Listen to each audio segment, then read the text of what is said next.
bem-vindos a mais um Mira Talks, o podcast da Mira Comunicação.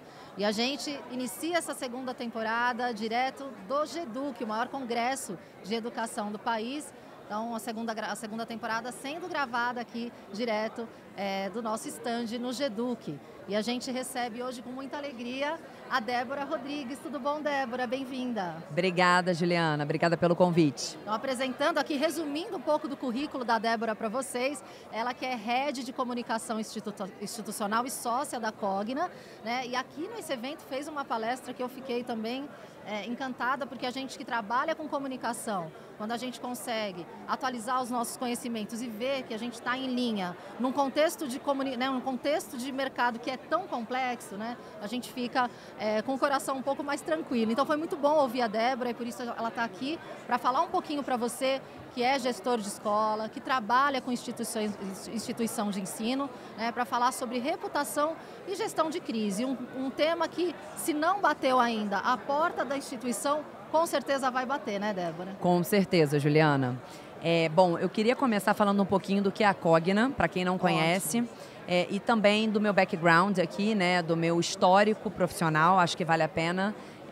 Bom, eu sou a Débora, eu estou na Cogna há 5 anos, mas eu tenho quase 14 anos já de experiência com reputação e gestão de crise. E é o que você bem comentou, se não bateu na porta ainda vai bater. Então a gente vai falar bastante aqui hoje sobre prevenção, como se organizar para quando essa crise bater na porta, o que você faz, como que você atua, como que é a governança desse processo e como que você não sai tão machucado assim, né, dessas situações sensíveis que podem acontecer no seu negócio, na sua escola, na sua instituição de ensino. E para falar um pouco da Cogna, a Cogna é a maior empresa de educação do Brasil. O nosso propósito é impulsionar as pessoas a construírem uma melhor versão de si. E nós atuamos dos 2 aos 100 anos, educação básica e também ensino para jovens e adultos. Talvez as pessoas não conheçam a holding, que é a Cogna, mas eu acho que vale a pena trazer aqui exemplos de algumas das mais de 60 marcas. 60 marcas 60 já. marcas, Juliana, que compõem o nosso ecossistema. Então aqui estou falando de sistemas de ensino Anglo, PH, vocês conhecem bem. Bastante conhecido, né? A gente tem a alegria de conhecer e de trabalhar com esses sistemas. Muito bacana. Temos também nossas editoras, Ática, Saraiva, Scipione. Na frente de ensino superior, a Anhanguera, o nosso carro-chefe, a nossa principal instituição, nossa principal marca. E aí temos Red Balloon, por exemplo, na frente de idiomas, e várias outras marcas aí. Muitas marcas, pessoal, que atendem escolas, né? Então a gente fala que dentro da Cogna também, que você tem a Somos, por exemplo, né, que atende a educação básica, vocês têm muitas marcas que apoiam as escolas, né? Quando a gente fala de escola. Então é um universo realmente gigantesco e um universo, se a gente pensar numa projeção, né, de comunicação e de crise, a quantidade de públicos a serem impactados, né, é muito grande, né? São dimensões, assim, estratosféricas. Estratosféricas, Juliana. Assim, a gente tem desde as nossas unidades próprias de ensino superior, aí tem as escolas parceiras, tem os polos parceiros que também distribuem aí, atuam nessa frente de ensino superior conosco. Temos os autores que publicam suas obras nas nossas editoras, por meio das nossas editoras.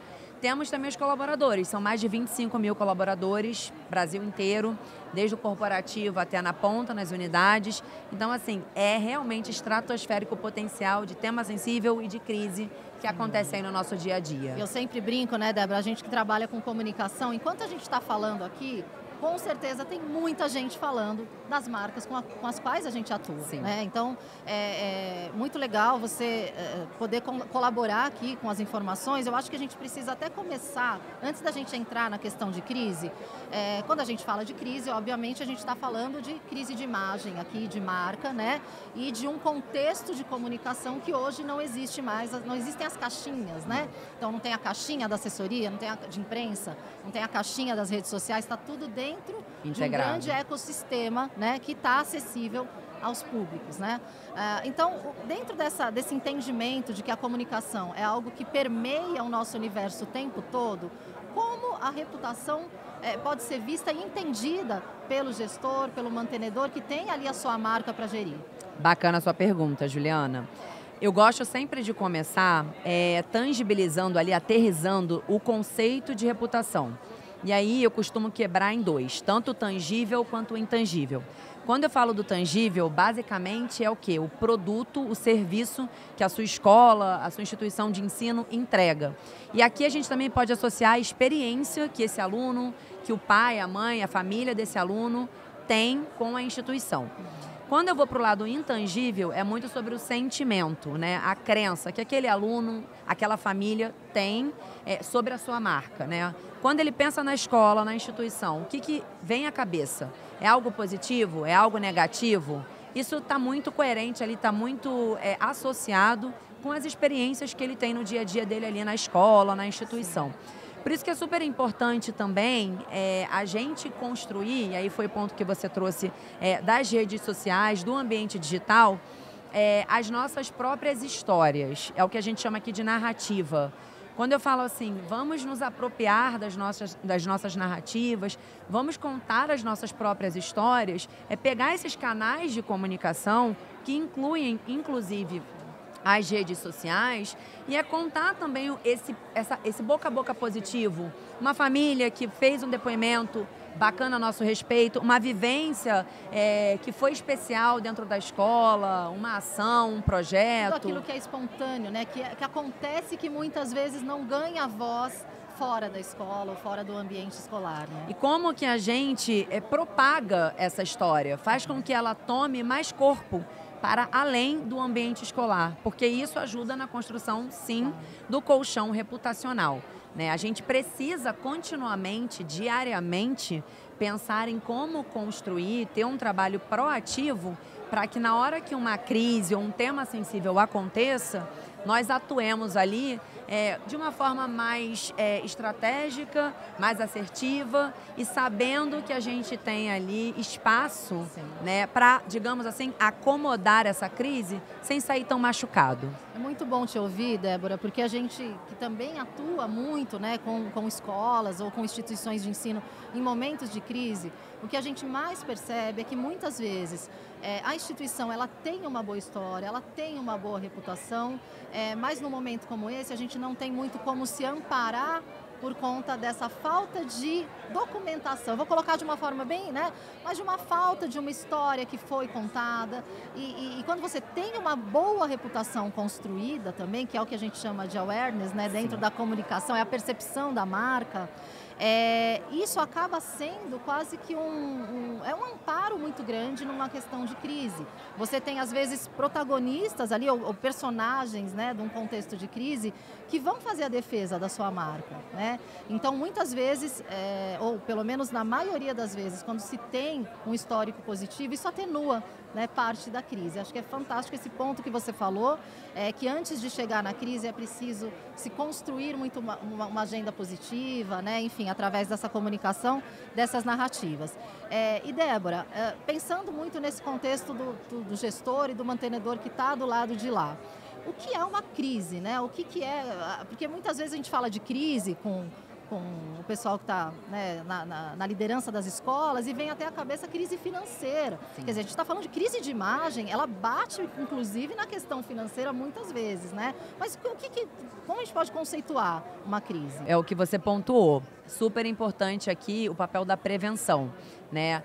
Da gestão da escola, ter bem claro ali papéis e responsabilidades em uma situação de tema sensível ou crise, né? Quem são os públicos internos que precisam ser comunicados, por quais canais, com qual recorrência, em qual tom deve ser utilizado ali, como que a gente faz essa apuração, como que a gente organiza todo esse processo de governança para que a gente tenha muito claro e muito bem definido esse trabalho de atuação de gestão de crise para o momento em que ela aconteça. Porque é aquilo, ninguém está imune a uma crise. E não avisa, né? Não avisa. Geralmente, até brinco também, quando a crise bate a porta, né, entra um contexto de desespero, muitas vezes passional, e até um movimento que eu já vi muitas vezes de CEOs ou até diretores, lideranças, né, de empresas, quererem responder, por exemplo, né? Então, usar aquilo às vezes como algo pessoal. E falando de prevenção e também, como que num momento como esse, né, em que você está num ponto, num foco sensível, numa crise potencial, Qual que é a recomendação nessa hora, então, Débora? Pensando nesse, né, já quase num protocolo. Eu acho que o primeiro ponto é fazer o mais rápido possível a apuração dos fatos. O que de fato aconteceu, o que é verdade e o que não é, né? E como que a gente vai endereçar aquela questão. Qual é o plano de ação da empresa, da escola, da marca, o que precisa ser feito e o que precisa ser comunicado para atuar em cima daquele tema sensível ou daquela crise. Você trouxe um ponto que eu acho super relevante comentar aqui, que é a atuação passional. Quando a gente fala aqui de escolas, né, pequenas escolas, pequenas instituições de ensino, muitas vezes é o dono que está ali à frente, é uma instituição familiar. Sim. E tem muito sentimento ali envolvido, muito... Putz, me fugiu muito a palavra. Amor, né? Eles fazem mesmo por amor aquilo, né? E muito propósito, e às vezes eles se sentem mesmo ofendidos, quase Sim, que pessoalmente, né? Perfeito. Muito isso. Obrigada pela conexão. Imagina. E isso faz com que a pessoa acabe levando para um lado pessoal uma situação ali que precisa sim ter sangue frio para colocar ali tudo muito bem às claras e entender qual é a melhor forma de atuação para os públicos de interesse que precisam de uma resposta. Quer dizer, então, seria nesse caso ter talvez até um comitê de crise, porque quando você fala de grupo de pessoas ali, estou imaginando, né, o gestor pensando em tudo isso, quem que ele aciona? Quer dizer, a crise, ela é responsabilidade da equipe de marketing, a coordenação, né, trazendo para um contexto de educação. Como é que se compõe esse comitê? É o que você falou, Ju, é o comitê de crise que deve ser formado tanto pelas pessoas do time de comunicação, do time de marketing, mas também pela liderança, pela gestão ali, pelo fundador da escola, da instituição de ensino, os tomadores de decisão. Super importante, né, que o dono da escola, enfim, da marca esteja à frente, né, já que tem um risco até financeiro. Instaurada a crise, quer dizer, já está num processo mesmo de condução da crise. Qual seria, a gente sabe que não tem fórmula mágica, né, Débora? Seria muito bom que a gente tivesse um protocolo único para a crise, mas não se tem. Agora, a gente tem alguns protocolos, um plano de ação. Como é que se constitui esse plano de ação? É bacana essa pergunta porque eu acho que aterriza bem num passo a passo ali do que todo mundo pode e deveria fazer numa situação sensível, numa gestão de crise. Eu acho que o primeiro ponto é a apuração, a gente já tinha falado um pouquinho sobre isso, é entender os fatos, os acontecimentos, o que procede e o que não procede, para a partir disso nós começarmos ali a montar um plano de ação, né? Então, quais são os canais de comunicação que vão ser utilizados nessa comunicação, qual é o tom de voz que a gente vai utilizar para passar essa mensagem, né? Qual é a ação, a atitude que a escola, a instituição de ensino vai ter que tomar, vai ter que fazer para sanar esta crise, né, interromper este processo. E eu acrescentaria aqui também, além de toda essa frente de comunicação, o monitoramento que é necessário ser feito, seja no ambiente interno ali, com professores, colaboradores, alunos, familiares, mas também no ambiente externo, né? Nas redes sociais, às vezes acaba indo também para a imprensa, para a mídia. Então, a gente precisa monitorar esse termômetro de como é que está dentro, como é que está fora. Inclusive também, Ju, a resposta da empresa, da escola, né? Sim, como que isso foi recebido pela comunidade? Como as famílias, os pais de alunos, eles ficaram satisfeitos? Eles estão apoiando ou não? Eles continuam incomodados? Tem um grupo de pais que é detrator, que ainda não está satisfeito. É muito importante também atuar diretamente nesses focos. E a transparência, a coerência, né? A consistência, eu acho que são palavras, se você concordar comigo, acho que são palavras fundamentais, né, num processo de crise. Então, sempre atuar com bastante coerência e nunca mentir numa crise ou contar uma história inverídica, isso só pioraria ainda mais a crise e acabaria comprometendo a reputação, né? Eu diria que é o principal, assim, o que não fazer em uma crise. Ótimo, é isso. Essa era a próxima pergunta. Olha então, aí. Vamos lá, Débora, o que não fazer? Esse ponto que você trouxe, sem dúvida alguma, eu acho que é o mais grave. A gente passa por algumas situações em que os envolvidos falam assim, não vamos omitir essa parte, não vamos falar sobre isso. Isso aqui talvez não tenha necessidade. Não é bem assim. né? É super importante, ainda mais num evento sensível, em que a sua marca, a sua credibilidade está em jogo, que todas as informações, de forma transparente, de forma verdadeira, sejam postas ali para conhecimento de todos os públicos de interesse. Por mais difíceis que elas sejam, né, por mais incômodas que elas sejam, para que isso não afete também a sua credibilidade. Né? Eu acho que as famílias envolvidas, os alunos, os públicos envolvidos, eles precisam ter esse conforto de que houve uma situação ruim, houve um erro, ou enfim, o que tiver acontecido, mas existe uma boa intenção, existe uma credibilidade ali em resolver a situação, em trazer este conforto, essa resposta, né? O que também acalma ali, né? As pessoas envolvidas e tudo mais. A gente até usa muito o termo termômetro, né? O termômetro da crise. A gente precisa ir sentindo, minuto a minuto, como é que ela evolui, né? E após passado, digamos, o furacão, né? A gente também tem o que a gente chama de pós-crise, né? O que seria, então, o que se pode fazer num pós-crise para que esse processo todo dê continuidade e blinde mais a marca e faça com que a marca tenha um ganho aí de retomada, né? Do que foi perdido, digamos, como reputação. Claro. Eu chamo pós-crise de um processo de melhoria contínua. Eu acho que é muito importante, depois que passou o calor ali, sentar com todos os envolvidos e entender, olha, isso aqui foi bacana, a gente continua, a gente mantém. Esse outro ponto aqui, poxa, não fizemos bem. Eu acho que aqui tem um aprendizado, a gente deveria ter feito de tal forma. Numa próxima oportunidade, atuaremos dessa maneira. Isso precisa ser documentado, porque no dia a dia são tantas atividades, isso se perde. E aí acaba que você, de novo, está no olho do furacão, tendo que endereçar e resolver uma crise, e você não lembra exatamente qual era a atividade que poderia ser feita de uma forma mais assertiva. Então, é importante ter todo esse histórico documentado. E o pós-crise também envolve ali a questão da construção do colchão reputacional. Quando a gente fala desse colchão... Adorei esse termo, gente, dela, colchão reputacional. É muito bom lembrar que muitos de vocês têm o colchão reputacional e esses retalhos, né, que são parte desse colchão, ele precisa ser muito bem cuidado, né? Precisa estar no dia a dia sendo cuidado, né? Ju, você falou uma coisa que, assim, é muito realidade. Muitos de vocês já possuem esse colchão reputacional e só não sabem como utilizar.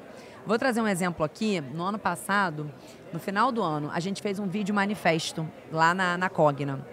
E nesse vídeo manifesto, nós envolvemos os nossos próprios colaboradores, envolvemos parceiros, escolas parceiras, pessoal do Ângulo Morumbi participou. Bacana. Entre outros parceiros que nós participamos, que possuem algum vínculo ali com a gente, que a gente sabe que são promotores do nosso trabalho, que apoiam a nossa marca, para que eles trouxessem ali também a vivência, a experiência, a percepção positiva que eles têm sobre a nossa marca, né? Então, é um vídeo que eu até me arrepio, assim, quando eu vejo, porque ele tangibiliza muito o nosso propósito e a gente vê o valor que a gente entrega por meio da educação para todos esses públicos. E aí, fazer esse tipo de iniciativa, né, de, poxa, a gente envolveu até crianças, pessoal da Red Balloon, pegamos autorização com as famílias para que as crianças aparecessem ali em sala de aula, aprendendo o inglês, aprendendo a língua. Pegamos também pessoal do ensino público que utiliza os nossos livros do Programa Nacional do Livro Didático. Tudo isso, obviamente, com as devidas autorizações, né, das instituições. Importantíssimo, aliás, para a comunicação, né? Totalmente. E foi muito bacana ver que, assim, existem muitos promotores orgânicos e naturais das nossas marcas. Então, como que a gente utiliza isso nas redes sociais? Como que a gente promove essa conversa para além do ambiente interno, né? Isso é uma forma de você construir o seu colchão reputacional. Além, por exemplo, do que vocês fazem muito bem, a parte de assessoria de imprensa, né? Como que a gente pauta as nossas histórias na mídia. Os blogs, né? A gente fala muito hoje, utilizar os canais com as narrativas, com as histórias concretas, né, transparentes, e deixar isso vir ao público, né, faz com que a empresa também, ou a marca, tenha referências positivas, né, quando se busca uma marca.